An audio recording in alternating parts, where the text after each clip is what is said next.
The Anapanasati Sutta says that the practice of Anapanasati is of great fruit and great benefit. And just sitting down for the meal today, I was already feeling that even just the first part of today, having done the practice in the morning, and the first part of the day was already of great fruit and great benefit. And so this is telling Longpa, we should do this more often, this Anapanasati day. Maybe just do an Anapanasati day every time, but we'll see. No promises, but that's how I was feeling. And the Buddha says it is of great fruit and great benefit, and I think it's good to reflect on why that is. So I mentioned before the mealtime, and it sounds kind of funny about Anapanasati while eating and while speaking, but that is why I think it's of great fruit and great benefit. And it's like Longpa was saying earlier, we're breathing all the time. We can't stop breathing. When we stop breathing, we die. So that's, if we actually have mindfulness of breathing, that means we can have mindfulness all the time, because the breath is with us all the time. Or it's like Longpo Cha, somebody going to Longpo Cha and saying, well, I don't have time to practice. I have to work at my job and look after my family. And he said, do you have time to breathe?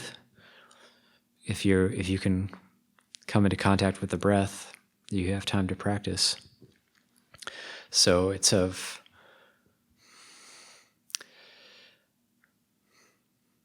Mahapala Hoti Mahani Sangsa. That's of great fruit, great benefit. So when we do it in a more formalized way and we sit in meditation, then depending on the way we focus, the mind might settle a bit. And I was thinking for a bit of a theme for this first presentation of the afternoon, the last question that was asked of Ajahn Kurnadhammo concerning, having the mind settle a bit, or feeling peaceful, feeling a sense of well-being, and then not being able to get back to it later on and feeling a bit of frustration. And I think this is very common. This is a very common thing for meditators. And I think the reason it's common is because we do experience the mind settling and letting go a little bit. And that experience of peace came from not fabricating anything, not trying to create anything. It was just an experience of letting go. So then later on, when we try to get back to that experience, or we try to do that again,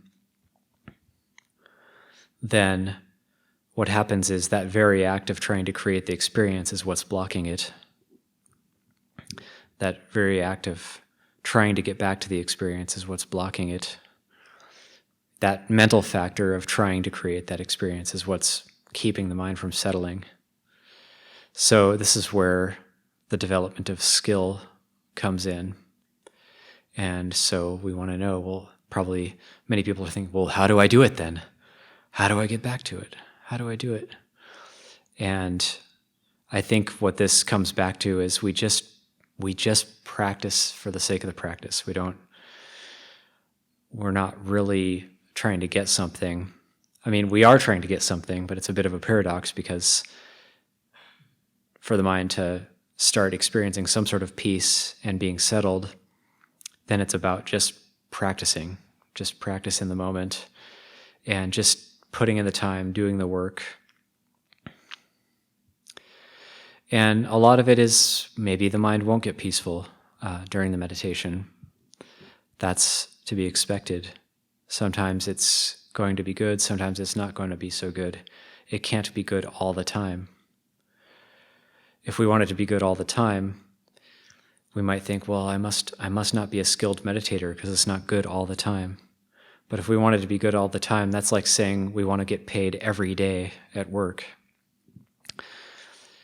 Or we think, well, it's not good all the time, so I'm just going to practice once in a while. So that's like we only work on payday. because, well, I know I'm going to get paid on Friday, so I'm only going to work that day, and then I'm going to get paid, but then you get paid much less. So a lot of it is just putting in the time, just practicing, just doing it. That's really what it comes from, the great fruit, the great benefit. But the more we find ways and develop skills in order to connect with the breath more and more frequently, it really does become like a refuge, and we really can come back to it. And anytime, whether it's some sort of desire in the mind, some sort of anger, like using the breath, say that anger arises and we want to have a knee-jerk reaction, respond to somebody who's maybe criticized us. We want to respond and let them know that they were in the wrong. And if we just take one deep breath, that can really help. So not only can we be mindful of the breath, but we can use the breath in various ways. Or Longpo mentioned earlier about Longpo Cha saying just breathe in, hold your breath, and the mind will stop being so restless. Put a spoke in the wrenches of the mind just spinning out.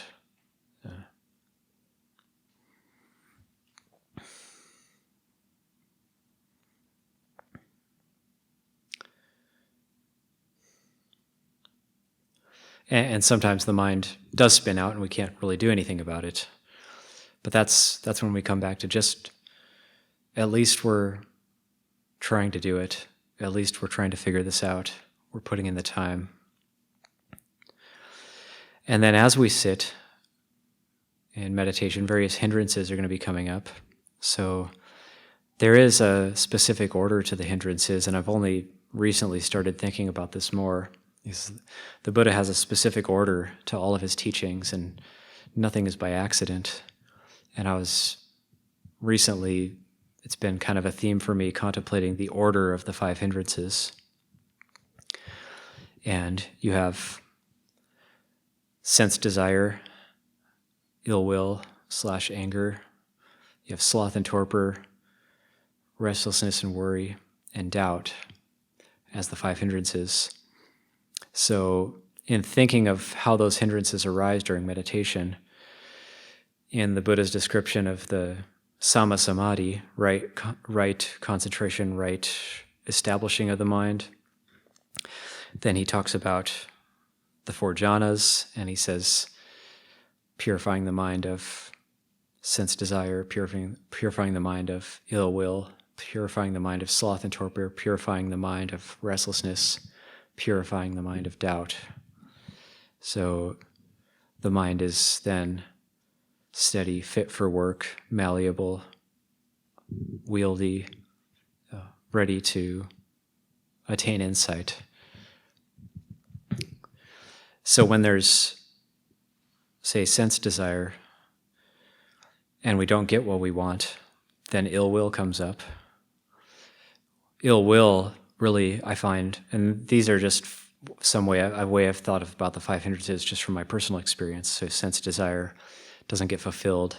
Ill will, frustration comes up. That exhausts the mind. Then you have sloth and torpor. Then I find when my mind is tired and murky a lot, then it gets more restless. And when there's more restlessness, then there's more doubt. Because the mind is not clear. It's jumping here and there. Well, maybe this isn't right. Maybe this isn't the right thing. Maybe I could go to, do something else, or study psychology, or study some other teaching, and this doesn't really seem helpful. I'm not really peaceful. It must be because the teachings are wrong, not because of something I'm doing. So that's doubt. And I think the more I've contemplated these 5 hindrances, the more I can see that doubt is the worst. Doubt is the worst hindrance. Nothing increases delusion so much as doubt. Nothing makes the mind so much more confused as doubt. So then we can back up. So if we're caught in doubt, look at that restlessness Look at the restlessness in the mind. And where is that coming from? How much are we sleeping? How much drowsiness are we experiencing? Can we take it back a little bit? And then if we're experiencing a lot of drowsiness, is that coming from some sort of ill will, that's some sort of anger in our mind that's going unaddressed, that we're not really taking a look at? And if we do have anger in our mind, then what sort of sense desire has gone unfulfilled that's causing that? What sort of sense of lack are we experiencing? So then we back right up, back to sense desire as kind of the root hindrance.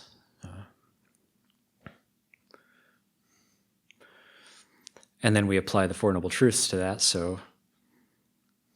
And this is all in conjunction with the breathing process that we see. And this is also, things like 5 hindrances, Four Noble Truths, these are mentioned in the 4th Satipatthana. So they're part and parcel of Anapanasati. So applying the Four Noble Truths means, okay, there's desire in the mind, that's seeing it as suffering here and now. There's a sense of lack in the mind, seeing it as suffering here and now. There's anger, frustration in the mind, that's suffering here and now. So when we see it as suffering here and now, that's when the mind can drop it. That's when the heart can drop it. If we don't yet see that it's suffering here and now, we're not going to be able to drop it. We might be able to repress it or restrain it, but we're not going to be able to drop it. That's why it harkens back to what Longpo was saying earlier about the translation of samadhi being concentration. When I think of concentration, it's kind of like it isn't really dropped. It's either restrained or repressed.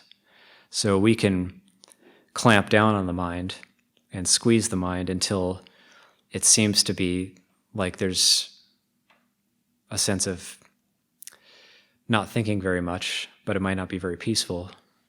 Or we can really drop something through reflecting on it, the suffering of it. We can drop it and then we're going to experience some peace and well-being, a sense of ease and clarity. So those are two different things. Yeah. We might be able to clamp down with a laser focus on a meditation object and then blot everything else out. And there might not be much thinking, but it's not very peaceful. Yeah. So those are two very different things. So setting that motivation, setting that intention for peace, for ease, for well-being. And then starting to notice when we're not suffering, too. That's a big one. Not just noticing the cause of suffering, but noticing when we're not suffering. Because sometimes it goes unnoticed. We don't bring the mindfulness to the sense of not suffering. So, for example, say we have a negative proliferation that's been going on for a while. And then through Anapanasati, through the meditation, we're able to drop it. And then we can notice, oh, wow, what a relief. I actually feel okay. Everything's okay. Everything's good. Wow, amazing. How did that happen? Just a moment ago, my mind was saying everything wasn't good. Now everything's okay. Just because I'm not thinking about it anymore. Just because I'm not giving energy to it anymore. How did that happen? I'm not suffering right now. That's amazing. And nothing seems to have changed except I just dropped that mental proliferation. I just dropped that story that I was telling myself. It doesn't even matter. My ben rai. And then everything is okay. And so to notice that, and how does that happen? And then why do we pick up these proliferations again? We think maybe we have some sort of righteous anger towards whatever.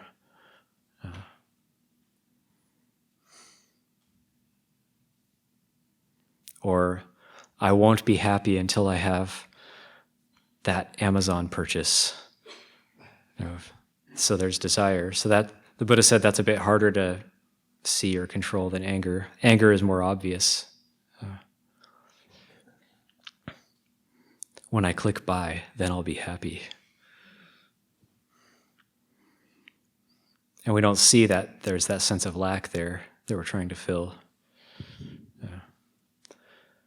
But we decide, well, what if I didn't have that? What if I didn't get the newest, I don't know, whatever. And we just drop it in the moment. We decide, okay, well, I'm going to just drop that desire. And then there's no suffering. There's no sense of lack. Where did it go? It seemed so real in the moment. So that's a contemplation of Third Noble Truth. It's what Luangpo Buddhadasa called little nibbanas. So it's, I like to think of nibbana, the word nibbana, as, I think Tanach and Jeff translates it as cooling, or, well, he's unbinding, but also it's to cool down. The rice that was too hot would nibbana, it would cool down. But I also, because the Pali language is one of the roots to Latin and English, then I think of, sometimes I try to combine Pali words with just words that are similar in English. So I think of nibbana as not burning. Nibbana, not burning. Sounds very similar. It's just not burning. It's not burning us. The desire's not burning us. The anger isn't burning us. And it's cool and clear and peaceful, refreshing.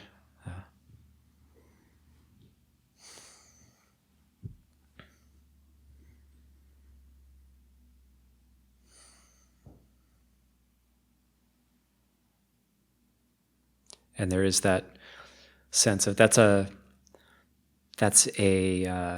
skillful means, an upaya, just to tell ourselves it's okay, everything's okay in the moment.